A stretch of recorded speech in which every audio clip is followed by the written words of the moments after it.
Neil, I can do a roll call. We're going to record this meeting as fine. required for a public meeting.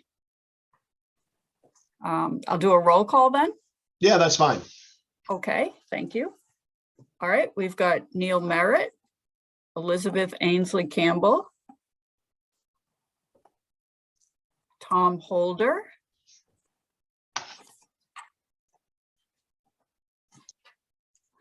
James Starbard, Ariella Lovett,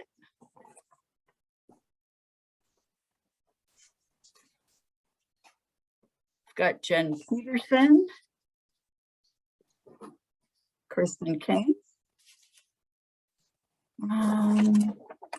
Vet DePisa, Nicole Della Porta, who always provides the background support here. We thank you, Nicole.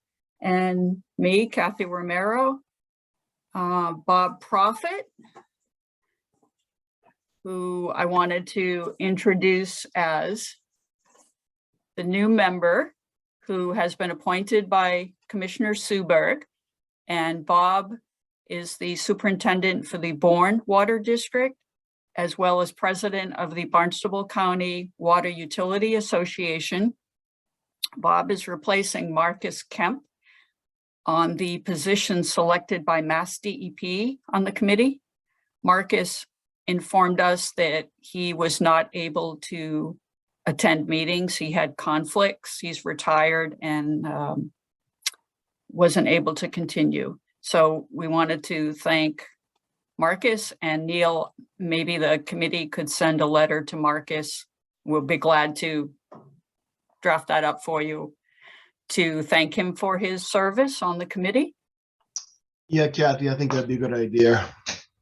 Okay, so I don't know if Bob or Vet, if you want to say anything about your appointment. I'd just like to say thank you to the committee for, allowing me to sit, and hopefully there's something that I'll definitely learn stuff.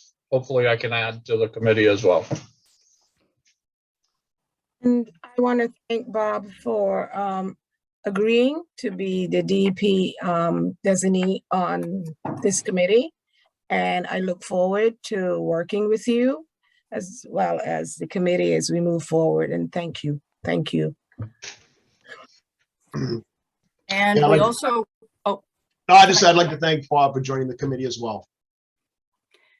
and we wanted to announce that Ariella Lovett, the Mass Municipal Association committee member, today is her last day, I believe, and Ariella is moving on to other things. So we will miss you and thank you for your work and support of the committee.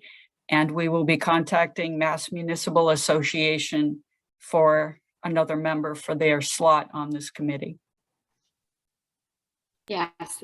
Yeah, so thank you, to Kathy and to Yvette and to all of you, for welcoming me into this committee several years ago now. And, I'm passing the baton to someone else at the MMA. So I've connected Kathy and Yvette to Dave Kaufman, our legislative director. And we have some new staff who are starting on Monday, actually. And they're still working out who is going to be assigned which portfolio.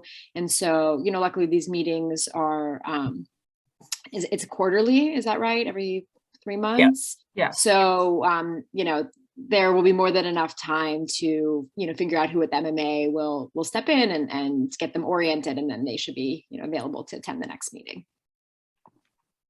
Thank you. All right, Neil, I'll turn it back to you. And Nicole, do we have the agenda posted in the chat? Yes, the agenda is posted. Thank you.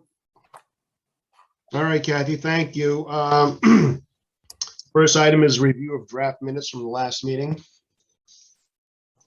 I've looked at them. I have no comments. I'm fine.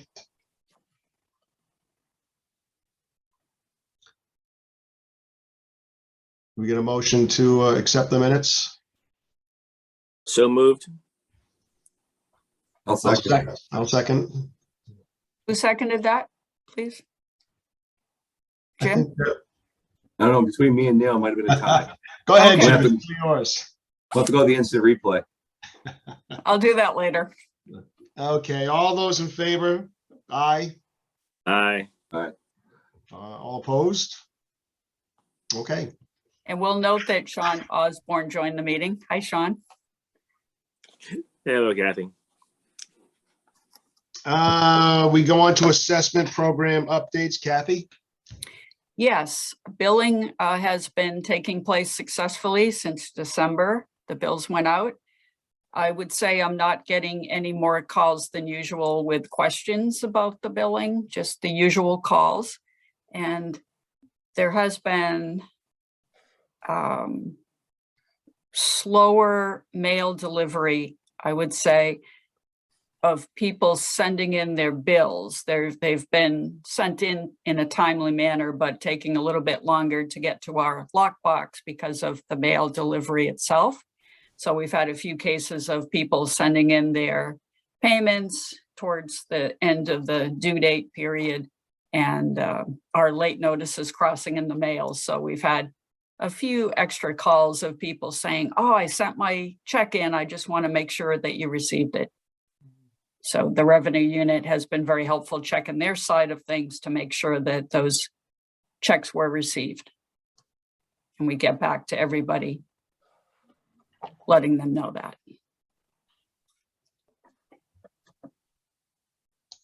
Okay, is anybody have any comments regarding this issue? I think we're all set. Go on to the review of the draft annual report to the legislature. Okay, so I emailed the draft around. The most important pages to look at are pages 3 and 4, which contain the special items of note for this year that we wanted the legislature and public water systems and other people to know about. And since it's the committee's report, I wanted to make sure you had adequate opportunity to review it and give us comments. So I'm happy to take comments right now. Jen did send me some edits already, and I'm happy to take comments now, or we can set a time frame for a week or so if that's sufficient time to get me any comments.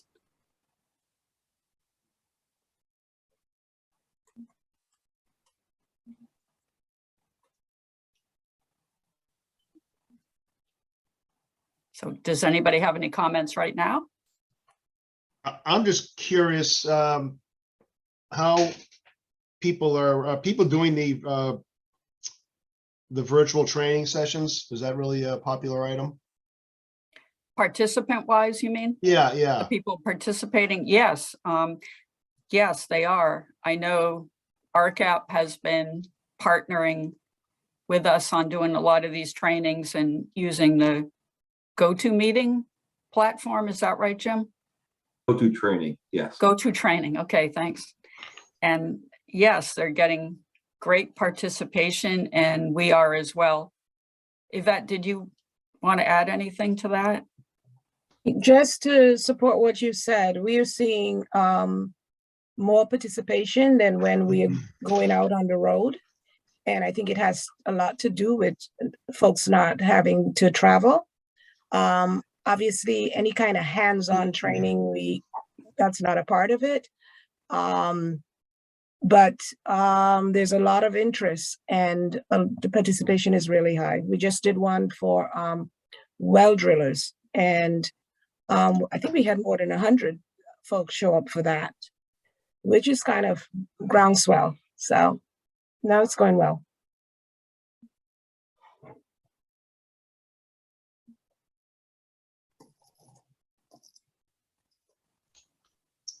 No additional comments from anybody? I have my hand raised just to.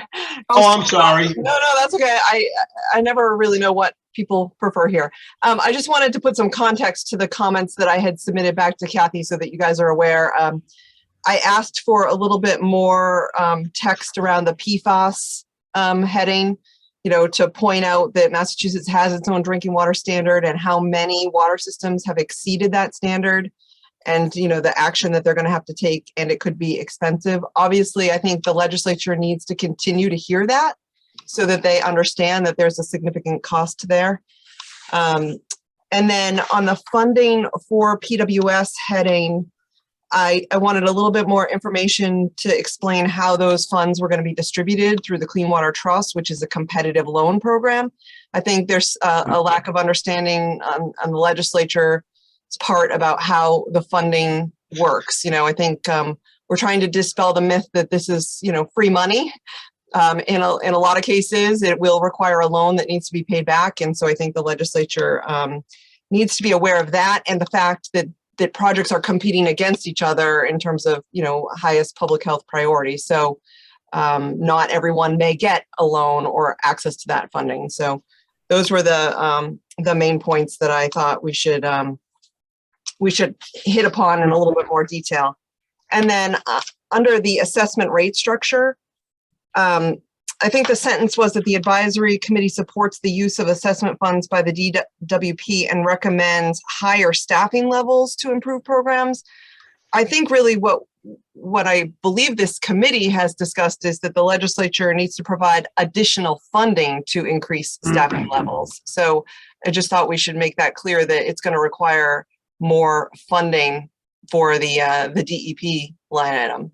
So that's what I had submitted to Kathy.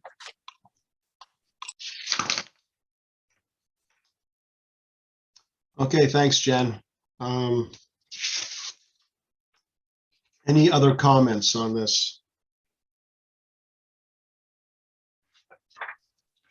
Okay. Neil, I like Yep. Kathy's suggestion that she set a date for a couple of weeks out if any of us want to look at it again and get anything to her. I think that would be great to add to Jennifer's.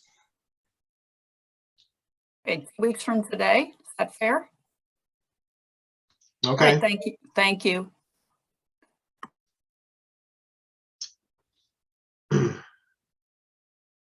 Okay. State revolving fund, Maria.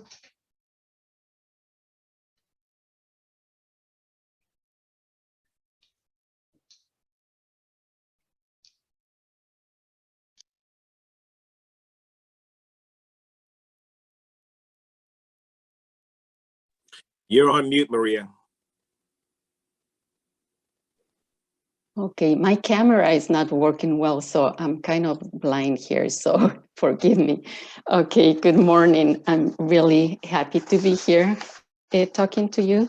My name is Maria Pineau. I oversee the State Revolving Fund programs at DEP, and I work closely with the Massachusetts Clean Water Trust. We jointly administer the SRF programs. MassDEP manages the projects, while the Clean Water Trust manages the program funds.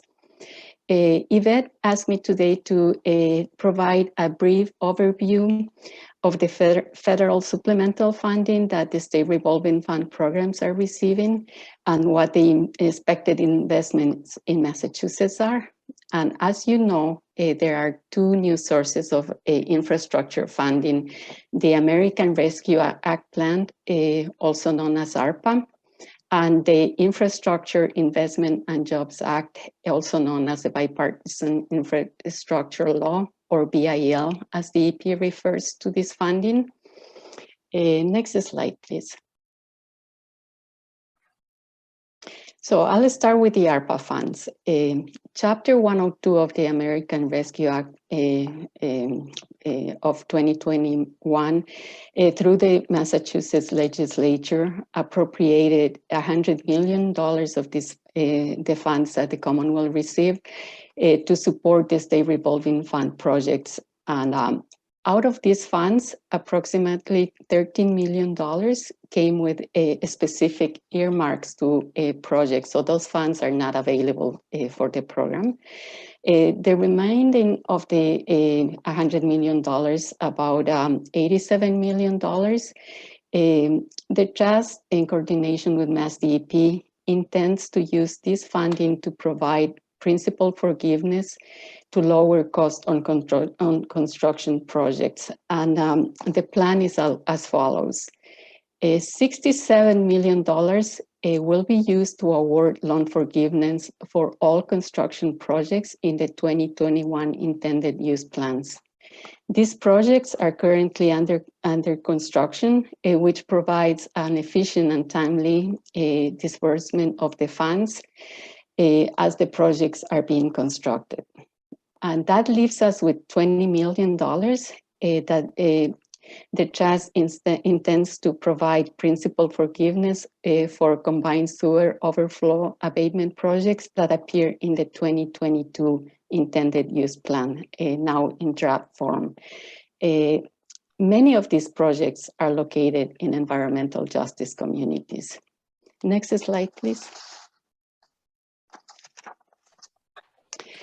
There are a total of 52 projects in the 2021 IUP construction projects. 32 are for clean water and 20 are for drinking water. The borrowers will receive additional loan forgiveness in the form of a principal that reduces the principal of the loan, ranging from 7.5% to 20% of the project cost. The estimated awards reflect the program's priorities and providing higher subsidies for PFAS remediation for drinking water projects at 20%. Also, small systems will receive 15% of the subsidy, and the remainder of the projects will receive 10%. And for clean water, the subsidy is 15% for CSO projects, and there is only one in the 2021 IUP, and all the other projects will receive 7.5% in principal forgiveness. And this subsidy is on top of the principal forgiveness that the program routinely awards to disadvantaged communities based on affordability. Next slide, please. This map displays the locations of the 2021 construction projects. And as you can see, many communities across the Commonwealth will benefit from the ARPA grants. Next slide, please. Now I will provide a brief overview of the BIL funding, which is the second source and the more significant source of funding that provides a great opportunity for the SRFs to invest in water infrastructure. Nationwide, there are $43 billion in supplemental funding coming to the SRFs. This year, Massachusetts will receive an additional $188 million. And this funding is in addition to the annual capitalization grants that we receive to fund the SRFs. Those annual grants are for Massachusetts, $55 million for clean water and $25 million for drinking water SRF. The BIL funding is available over a period of 5 years, which gives an opportunity for municipalities and project proponents to plan. And this supplemental funding is significantly going to expand the program capacity, not only for loans, but most importantly, for subsidies in Massachusetts that translates to principal forgiveness. And the existing program eligibilities apply, so the funding will run through the SRFs as they exist now. Next slide, please. The supplemental funding comes in 5 separate grants. There are 3 separate grants for drinking water SRF. One is specific for lead service line replacement projects. And this grant comes with the requirement that 49% of these funds are to be provided to communities as subsidies or principal forgiveness in our case. and the remainder of the grant will be available for loans, and this funding will continue to revolve as the loans are repaid for years to come. So the program will continue to benefit from this funding. The second funding grant is a supplemental grant to expand the base SRF program for all eligible projects.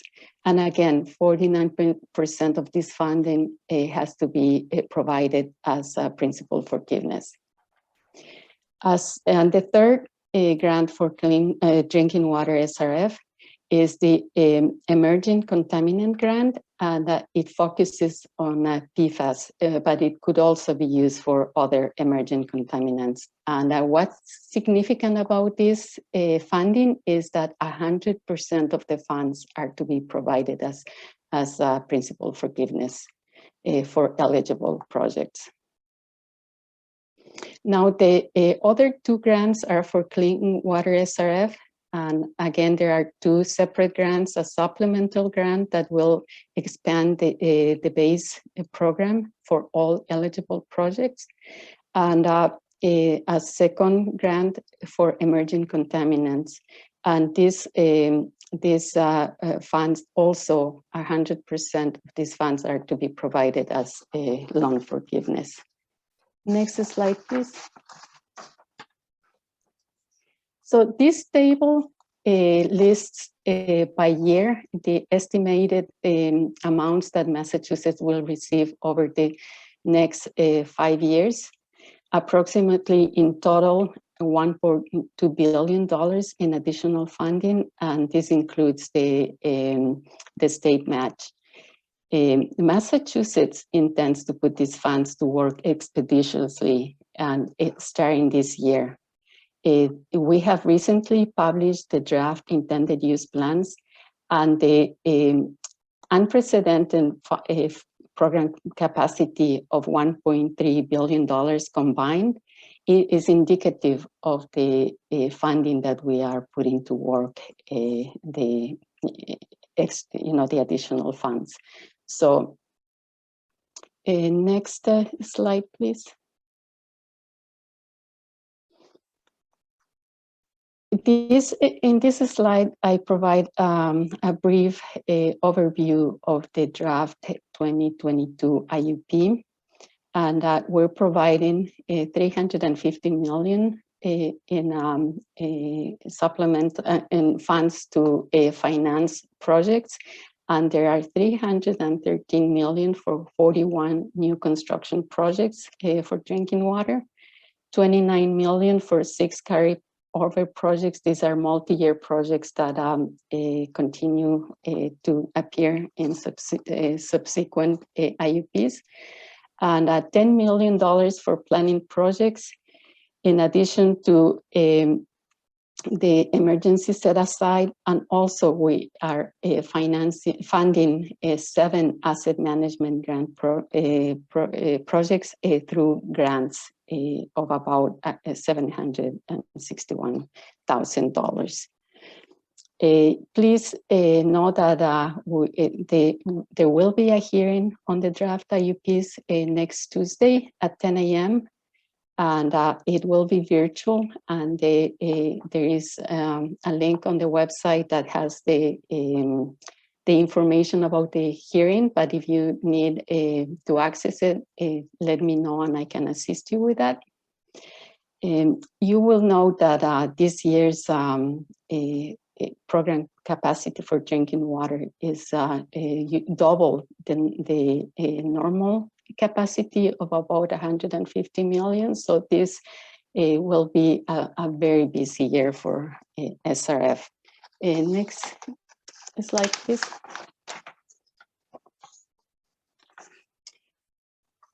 This figure depicts our SRF loan application process, and the reason I'm pointing this out is because I often get questions on how communities can access the infrastructure funding from the federal government. And as I presented is through the SRF program. So participation in the program is imperative for accessing these funds. This process takes about 18 months to 2 years from project proposal to having a loan issued and start construction. So planning ahead is critical. And as I indicated, there are 5 years of this additional funding, so there is plenty of time for communities to start planning now and advance priority projects.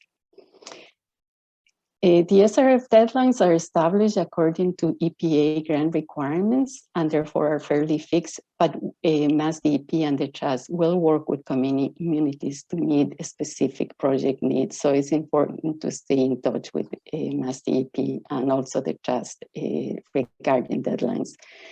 It is an imperative that projects, once they appear in the intended use plan, they are ready to proceed. The annual project solicitation opens in July each year and closes in mid-August. For planning projects, there is no scoring of the projects. MassDEP provides, offers financing to all planning projects because they are the base for resolving any environmental problem, so those are always financed. For construction projects, because the demand is so high, MassDEP evaluates all proposals for construction projects and ranks them using established criteria that include the population affected, how effective the problem will be in solving an existing problem, whether the project is needed to achieve compliance with the standards or permit limits. With that ranking, MassDEP develops the intended use plans, and only projects that make the IUPs are offered financing. And once the project appears in the final intended use plan, a loan application can be submitted. A key deadline that I would like to highlight is the June 30th deadline for the local appropriation of the project, and this is obtained on town meeting. Many projects sometimes cannot advance because they fail to obtain the appropriation. Therefore, planning for this deadline is very critical at the local level.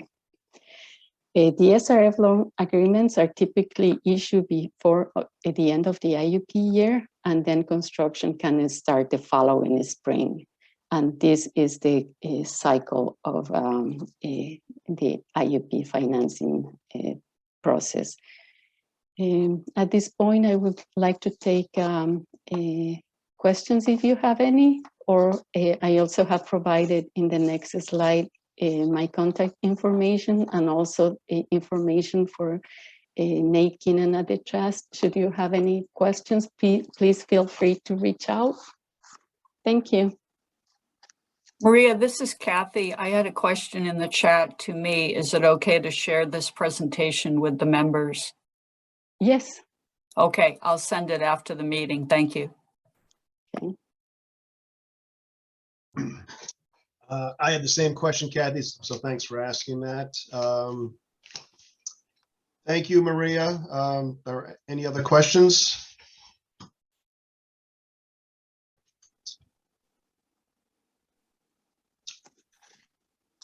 Neil, I have Jen's hands is raised again. Oh, I'm sorry. I'm not doing the hand thing. I'm I'm sorry. just gonna unmute. I'm not shy. Maria, thanks for the presentation. So I sat in on the executive committee meeting the other day, and I think the trust was having a regional meeting yesterday with EPA. Were you part of that meeting? Was there anything? Yes, EPA, as you probably might have heard, EPA just released the implementation guidance last week, at the beginning of last week, and we're trying to digest the guidance and make sure we implement the program as it was intended. And EPA has been having calls with the states every 2 weeks to have questions, discuss issues, and make sure that we are following their guidance. And that is the nature of the call. And yes, I was at the call. I'm curious, and I asked this of Nate at another meeting earlier in the week, but when I read through the BIL memo, I was sort of surprised at how much emphasis is placed on the disadvantaged communities piece. I mean, the way I read that, pretty much all of the principal forgiveness should go to the disadvantaged communities. Am I reading that right? Is Yes. that EPA stance? Yes, because that is how the Clean Water Act and the Safe Drinking Water Act are structured. The principal forgiveness goes to disadvantaged communities and also to based on affordability. That is the emphasis. Okay. I think a lot of people are going to be surprised by that piece of it. Because I think that, you know, there are many small communities who may not fall into that disadvantaged or affordability criteria, which are hoping to get access to some of that principal forgiveness grant funding. Yes, we continue to look at the guidance, and but yes, you are correct. The emphasis is on disadvantaged communities. Okay, thank you. Yeah.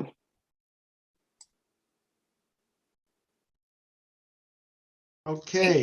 Neil, I just yeah. wanted to acknowledge that Rebecca McDermott and Blake Lucas have joined the meeting, as well as Lexi Dewey, who sometimes joins our meetings. Lexi is associated with the I'm going to say this wrong, Lexi, but the Citizens Water Supply Advisory Committee for MWRA sources of drinking water.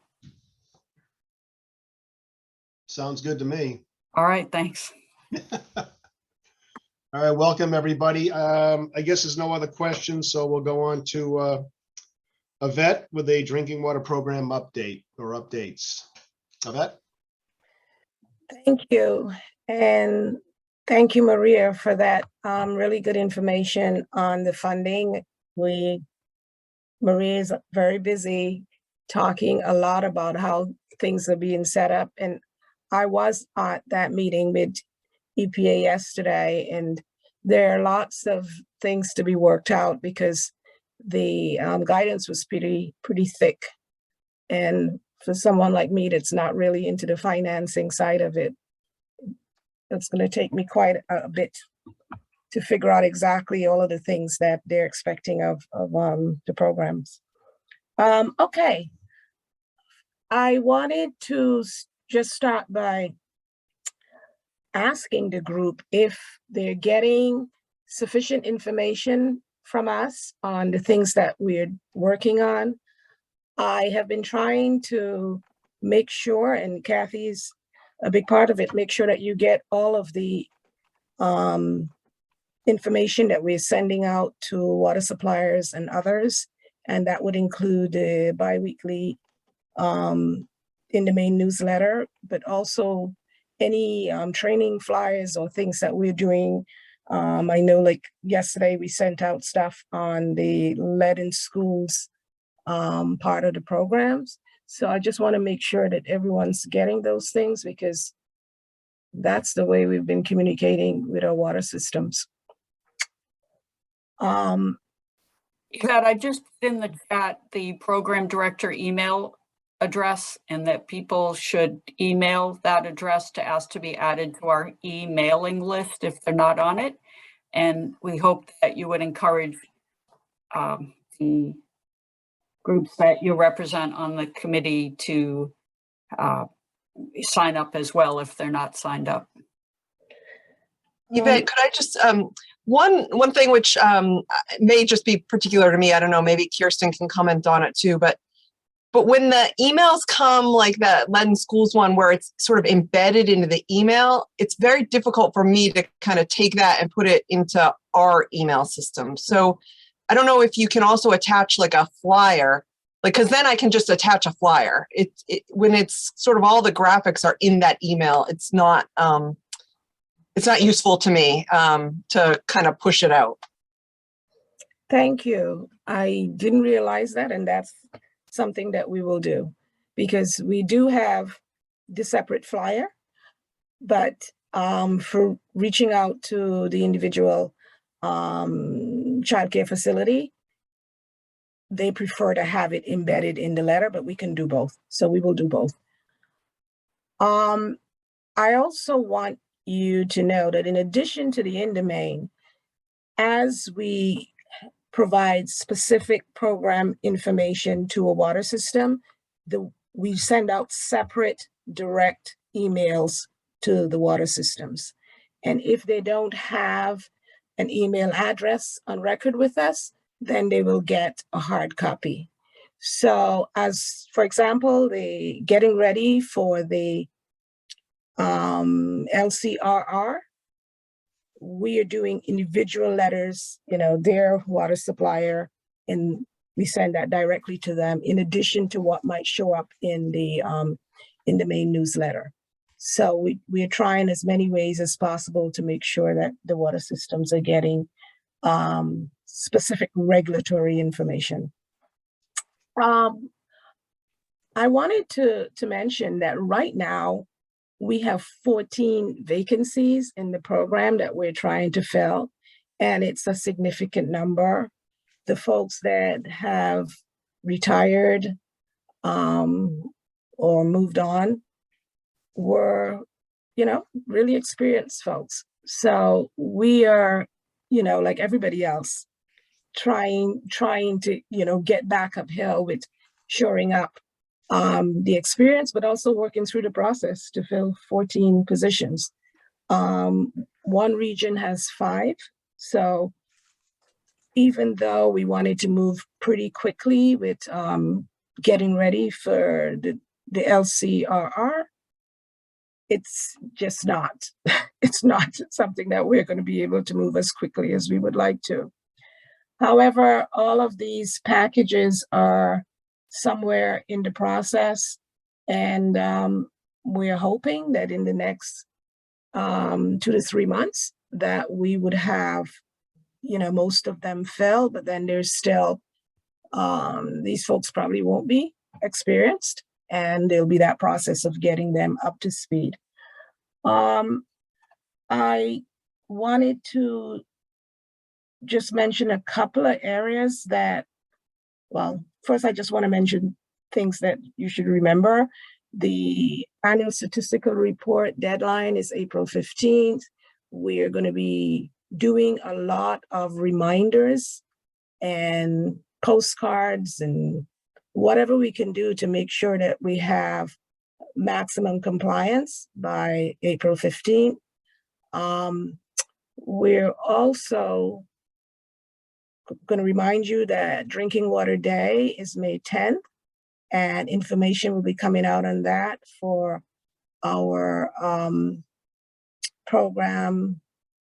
And we're doing this with a number of organizations that are on this call. There was on the Drinking Water Day, we're actually going to be back in person in Devens, and that's a good thing. So all of us are looking forward to, starting to get out a little bit more. Besides the Drinking Water Day, we are definitely pushing out on lead and copper rule revisions. Each month, there's going to be a separate email package to water systems community and NTNC systems, reminding them of the things that we're expecting them to be doing. And to get ready, the things that we would like is to make sure that systems are working on their lead service line inventories. One of the things that EPA is really requesting of us is that if you have lead service lines, your LCR sampling plan should be primarily your lead service lines. So that's something that we're going to be advising, providing assistance, working on. And one of the tools that we will release shortly is a grant process with the Clean Water Trust for documenting your lead service lines and your plans, and also a crowdsourcing app that water consumers can use to assist in helping to identify lead service lines. As I'm speaking about LCR, I want you to know that EPA has a national compliance initiative to look at health-based violations, and they have focused on lead and copper rule and disinfection byproducts for us. And they will be in the state doing some inspections and audits with us. We have a list of the systems that they'll be going to. But there's a special initiative right now for the MWRA communities where we have 5 systems with action level exceedances to update their sampling plans, because they're all part of a consecutive system agreement that EPA has to concur with. So EPA has asked us to increase the number of sampling sites for the MWRA member communities, starting with the 5 that have action level exceedances. So under the consecutive system agreement, we were able to reduce the overall number for the entire 30 systems that make up the agreement.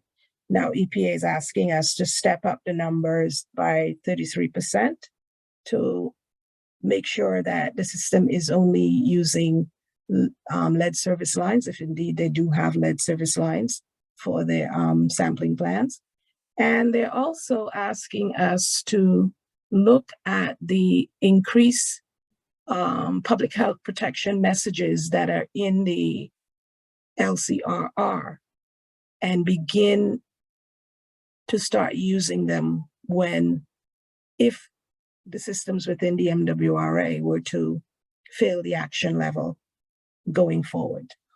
That is a significant request, because the health messaging, if we do that for the MWRA, will impact other systems as well, because we can't have, the new messages under the LCRR only going out in these 5 communities, but, the other action level exceedances across the state are not receiving a similar message. So right now we are working with EPA in the MWRA and member communities to figure out how we can manage that request. So all of this is to say that we had plans to push out faster on, getting ready for the LCRR, but now we have to spend some time with this specific process for the MWRA systems that will impact the rest of the systems in the state, specifically as it relates to the public notification requirements for the LCRR. Yvette, could we pause there?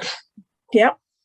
So just, could you sort of summarize, because I think I, for one, am a bit confused, and I'm sure others are too. What is EPA looking at for improvements with the LCCR? Like, I thought one of the things that they were going to be looking at was the communications pieces.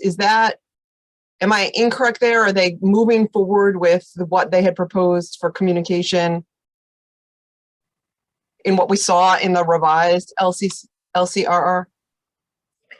Specific for the MWRA communities, they're moving to what is in the LCRR for the public notification and the PE language.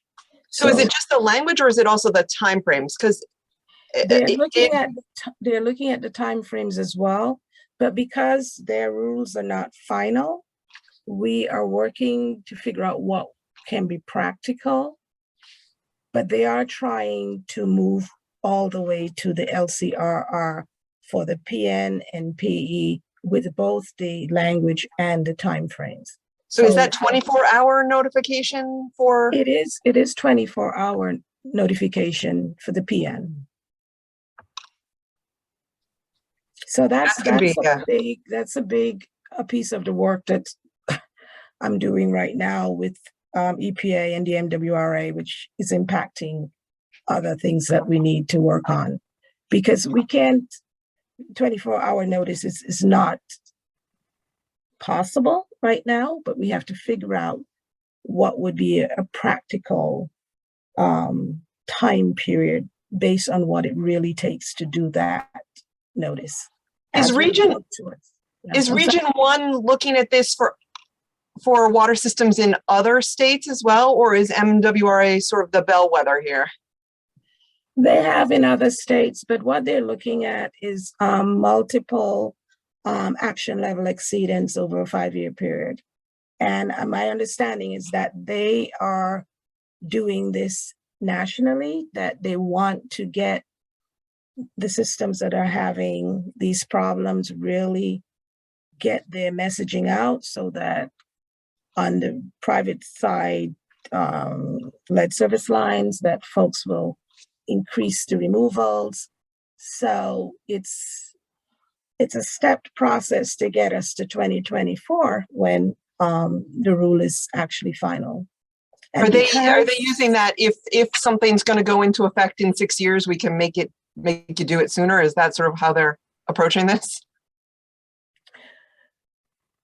Because the MWRA consecutive system agreement requires their concurrence, they're working through this process with them. Okay. Kirsten, we might want to flag that at the association meeting coming up. Well, the letters went out to the MWRA member communities last night, so the information is public, and I can share with you what we received. That'd be great. Thanks. Well, actually, I can share with you the letters that went out. Yeah. So that's, I think it's important for this group to be aware of it, because it does impact, the rest of the things that we're doing, but it impacts looking at the LCRR as we move forward.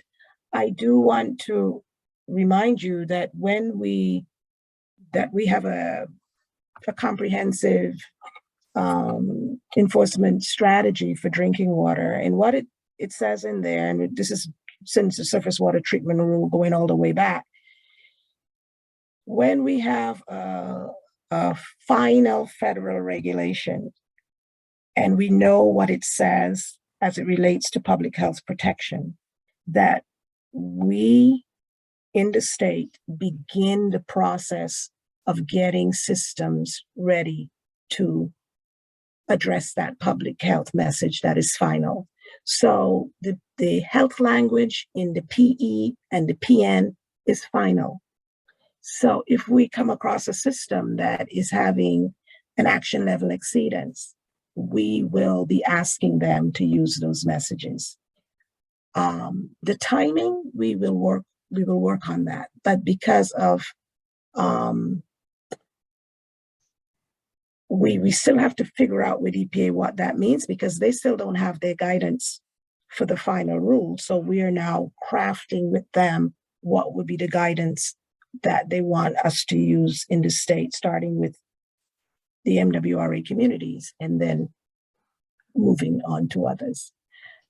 Yvette, I'm sure I can sense that this is big for you as well, but it seems to me not to be well thought out by EPA, where the guidance isn't in place. Once you put it out there, it is what it is. Then you've basically created the precedent going forward. And so I, for one, am very concerned about that, because if we're not ready as EPA is sort of reviewing the other parts of the rule, and they're already going to kind of put this one forward, there's going to be no opportunity to go back from that. And I think, I think maybe we should have a conversation with Jane about sort of the precedent setting on behalf of the associations, not obviously for DEP to get involved in that, but I think it's concerning that would be the direction.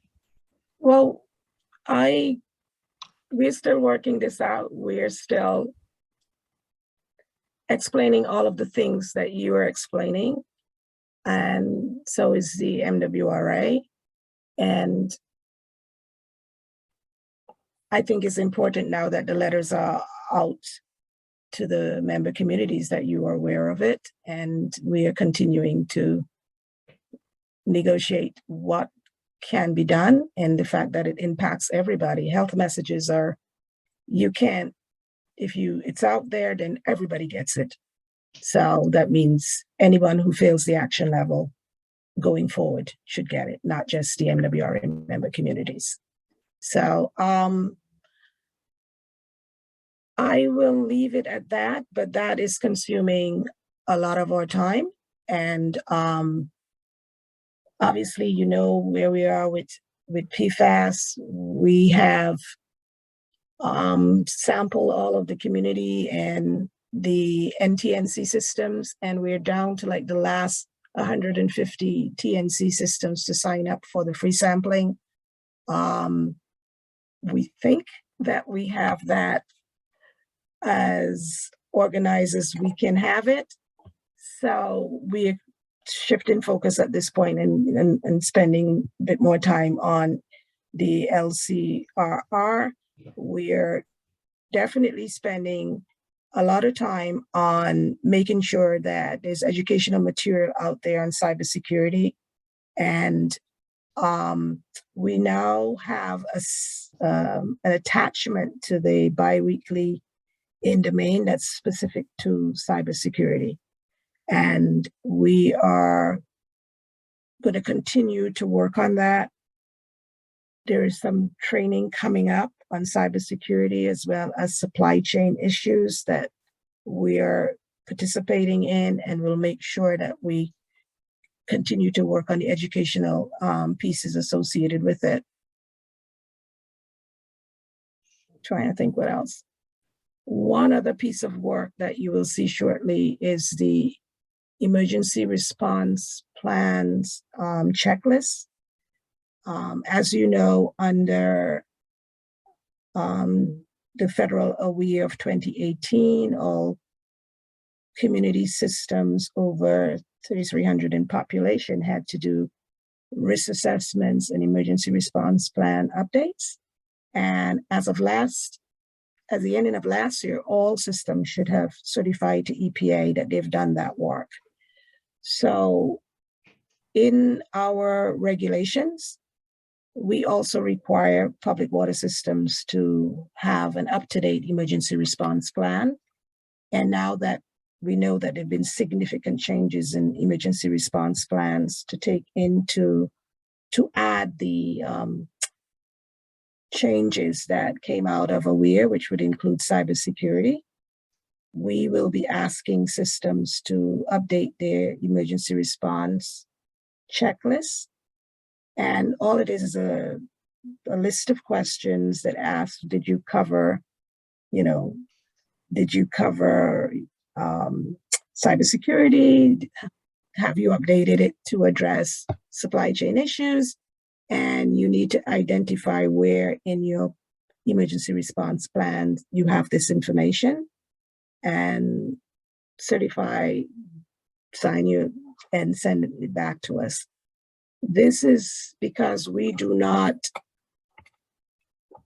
collect emergency response plans in-house. We do not ask water systems to provide them to us, except on a case-by-case basis. If you're having issues, a region might ask that you submit it, or during a sanitary survey, they will look at it.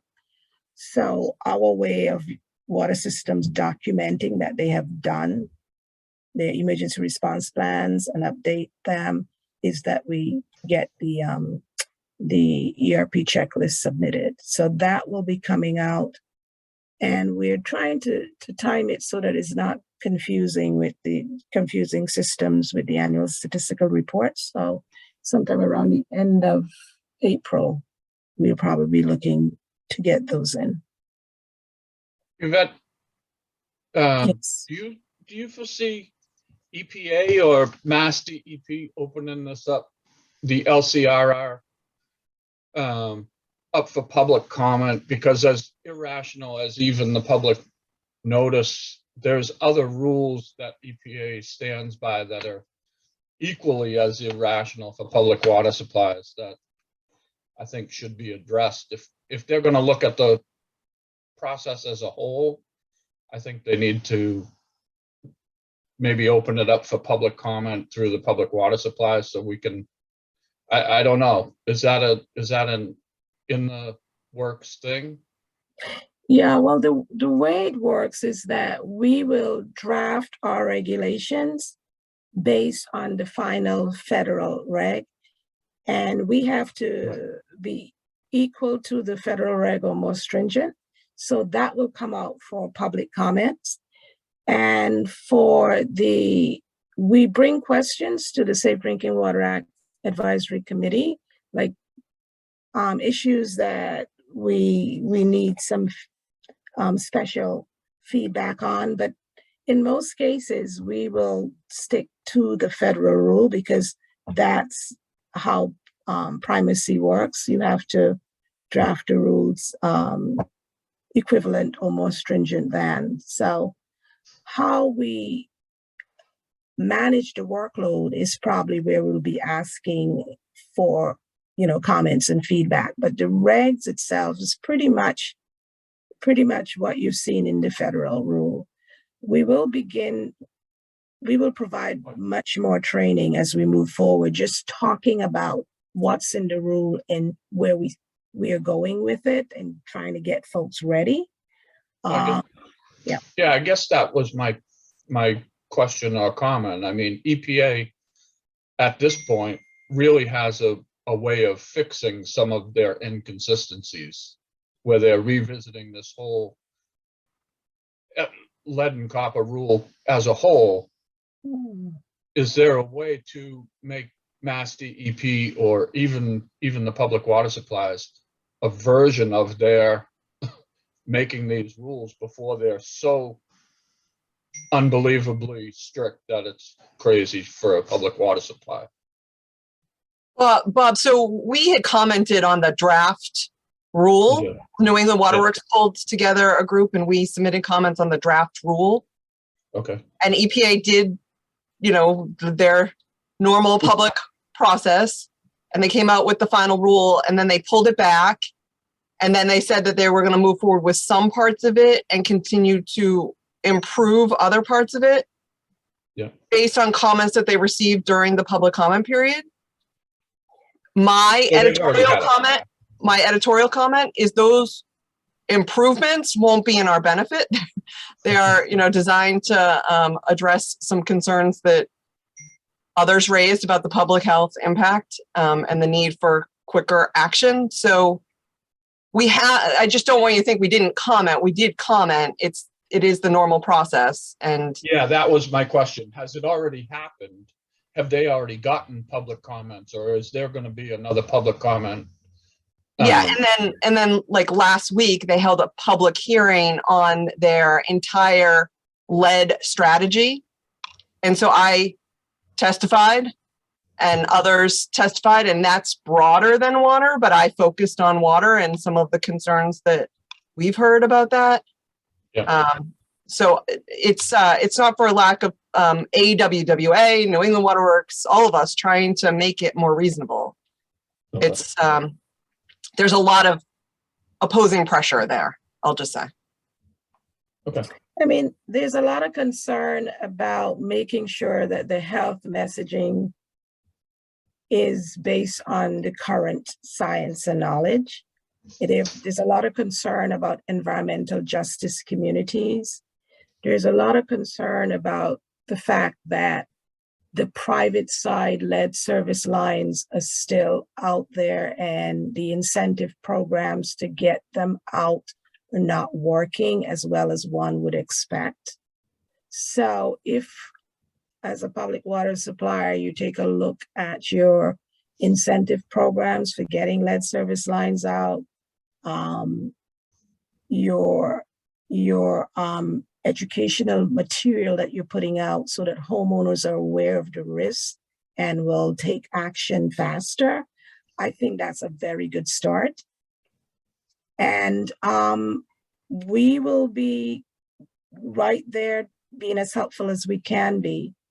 And we are definitely in negotiation with Region 1, starting with the particular systems that they're focusing on because of multiple action level exceedances over a 5-year period.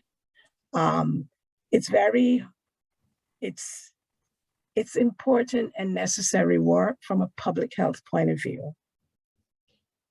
And feel free to call me, and talk about it. I mean, there are lots of moving parts with this. Yvette, on the ERP issue, Yeah. just an FYI, so I had forwarded to you some legislation that had been filed that would require public water systems to, do more reporting on ERP. And that bill did get reported favorably out of committee yesterday, amended. And the amendments, I think, address some of the concerns that Mass Water Works raised, that information within an ERP could be sensitive and shouldn't be widely distributed. So basically, they're asking a water supplier to give a summary of the ERP to a municipality, and they're also asking the supplier to annually provide copies of the ASR to the municipality, and annually provide copies of the CCR, which is already done. So I don't know why they're asking that.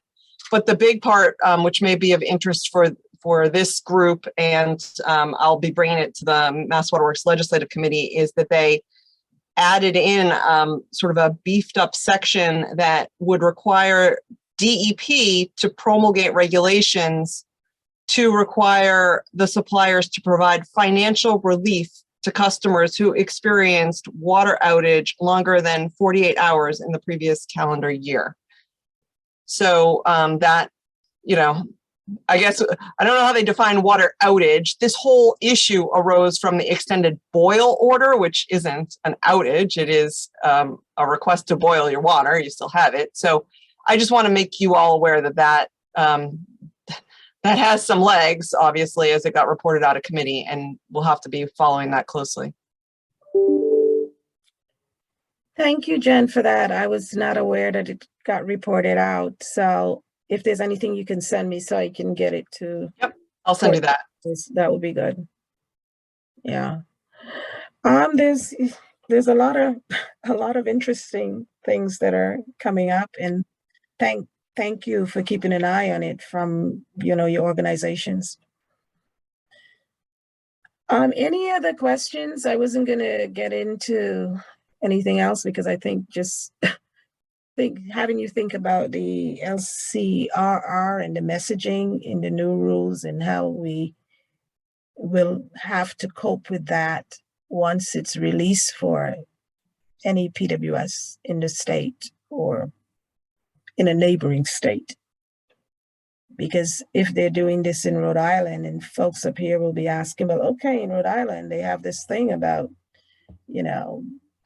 adults and the impact on lead on them. Why aren't you doing that in Massachusetts?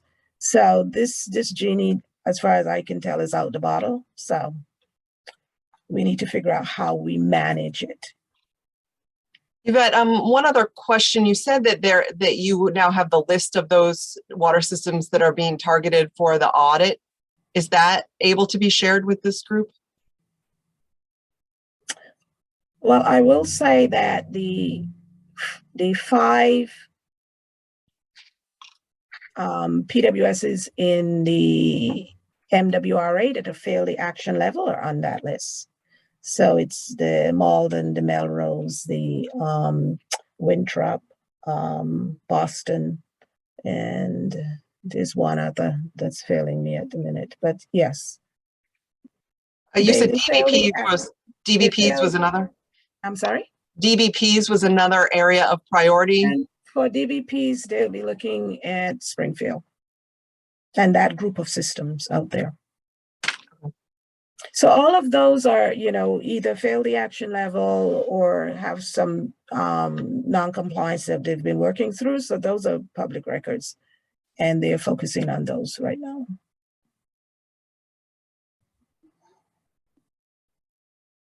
And they're also looking at, you know, large population at risk, you know, so you know where they have to go, basically.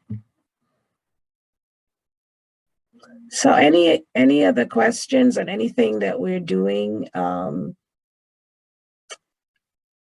Kathy, anything on training that we need to mention? Actually, I was going to do a presentation about training at the June Section 70 meeting when we have the Waterworks presidents invited. So not really, we're doing a lot of trainings, a lot of staff participating in them. And no, I don't have anything else. Thanks. Okay, thank you.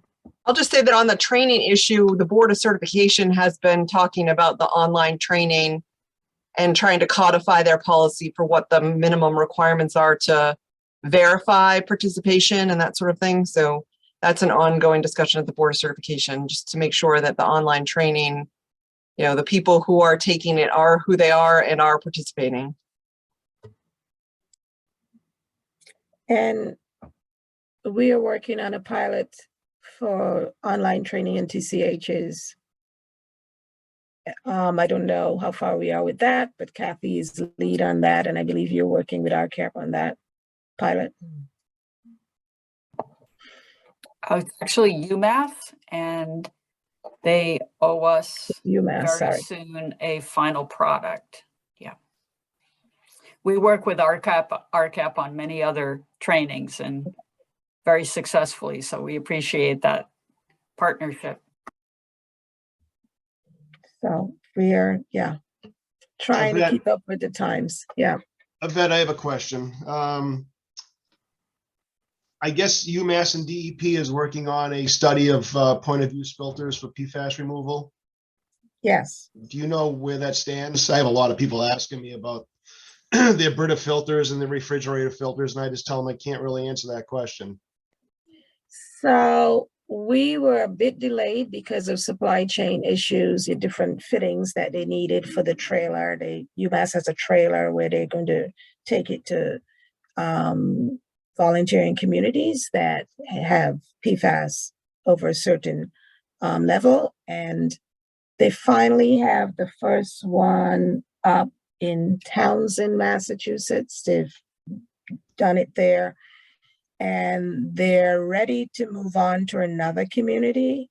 We haven't seen the data from it yet, but within the trailer, they have setups for, I think it's about 10 filter units. And I know they're doing pitcher filters and refrigerator filters. So do you think we'll see some results in the coming months? Yeah, I would say after June, because I think they're doing all of this sample collection and taking the trailers to the different locations. We're supposed to have 4 locations across the state. And then they will be compiling the results and issuing a report. And then MassDEP will be writing up guidance for water systems based on what we have gleaned from the study. Okay. So it's still, you know, several months away because they've only done the first site so far. Have you heard any results early on? No. Okay. I didn't ask, so I should put it that way. I did not ask, but I will ask some questions. It's a very common question for folks here. So. Yeah, and you know, we want to be very careful about what we say. So, because yeah, It's a very limited study. Okay, all right, thanks. Neil, one of the recent AWWA journal articles also had kind of an overview of POUs, but I think it was sort of more looking at the 70, Oh, parts. okay. But it could be a reference for you if you want to just take a look at it. I can see if I can All right. dig it out. All right, thanks. But also, Neil, if there's specific things that you want to talk about, I mean, we do have information that have come back from the Bureau of Wayside Cleanup Program, because remember they're using a lot of home treatment units for private wells. So there is information. It's just not part of what we're doing, and we can point you to different people to, Yeah, when it comes to whole house systems, I typically say I hear good things, but I can't really comment because I don't know, but I hear good things. And I say, there's people out there, go talk to them. The point of use stuff, everybody's got the point of use filters in their house. And I just simply can't answer that question because I'm waiting on your study. But I'll wait a little longer, no big deal. Okay, and Wayside Cleanup is doing whole house filters as well. So we should talk if there's a burning question that you want an answer on. Does that make sense? Yeah, but I think I can wait. It's just it's a common question, but I get a lot of them. I'm kind of getting numb to the questions after a while, but it's one of the common ones. Okay. Oh, I don't have anything else. It's just a reminder, call me, email me, I'm always available. And please let us know, is there particular things you would like to see in the main newsletter? That's always a good thing so that we know where to focus. All right, thanks, Yvette. I shouldn't say this, but it's an old comment I've had, and I think a lot of people have. The public notifications that go out. I went from dealing with THMs, now I'm dealing with PFAS. And I don't know what the answer is to it, but those public notifications scare the hell out of people. And I constantly say, I didn't write this, the DEP wrote this. And it's tough to answer people's concerns because if you read it, it's very scary language. And I don't know what the answer is, but it would be nice if you guys could somehow reach out to the public, because these PNs scare the hell out of people. I know it's an old comment, and sorry to bring it up, but it's true. People constantly call me and say, is the water safe to drink now? And I say that it doesn't say anywhere in that public notification it's not safe to drink. So the message is not getting across to the general public. And I'll leave it at that.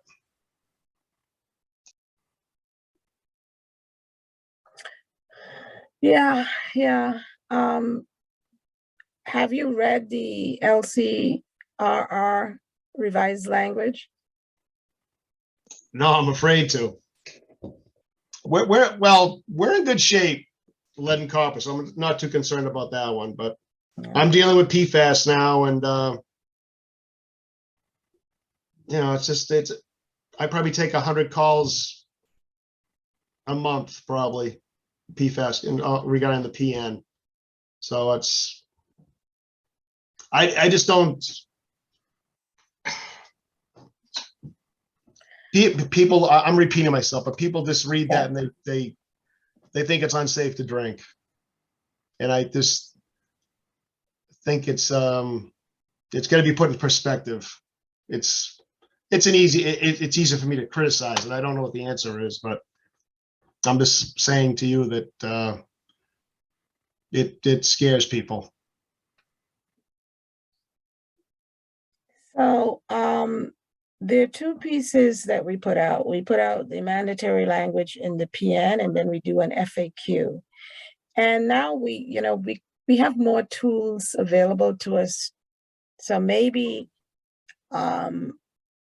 it could be a project for the Safe Drinking Water Act Committee, special work group to like take the mandatory language and the FAQ and see if there is some things that can be portrayed in a way that would be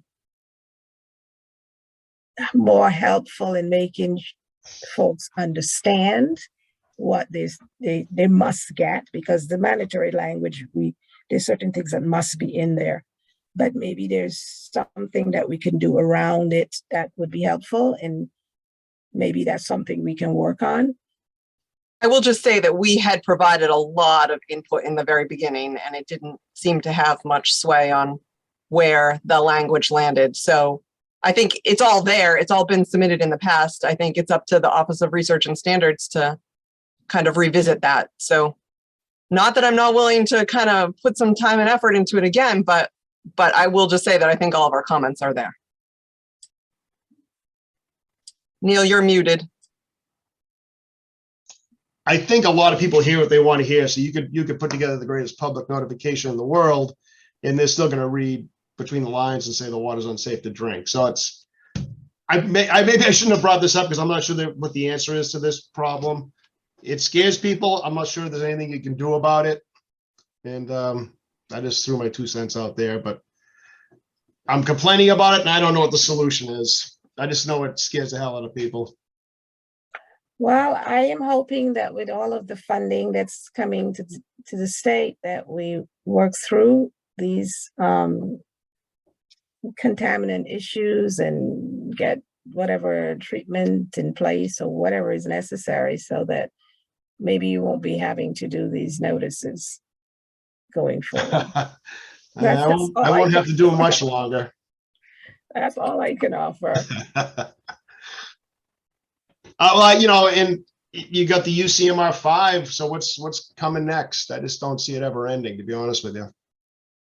No, and that is what our citizens have asked for, that we continue to look for these things and regulate them as they come up. The only piece that has changed is that normally you do the UCMR surveys, and then you go through the process to establish an MCL and then begin to work.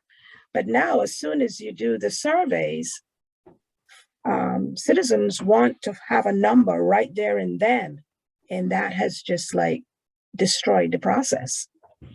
So it's, yeah, we're just like on a treadmill, just running, and the regulations are not keeping up with the surveys, the UCMR surveys. So we have to establish numbers, advisory numbers, earlier than we have sufficient data to establish the numbers, and it's tough. It's very, very hard, and EPA is not going to be able to do that. So states are going to have to do that on their own, and you end up with, you know, the mass PFAS standard, because we have to go out early, and yeah, it's not going to get any different based on the current landscape. Okay, I'm done complaining. Thank you, Yvette. Does anybody have any other questions?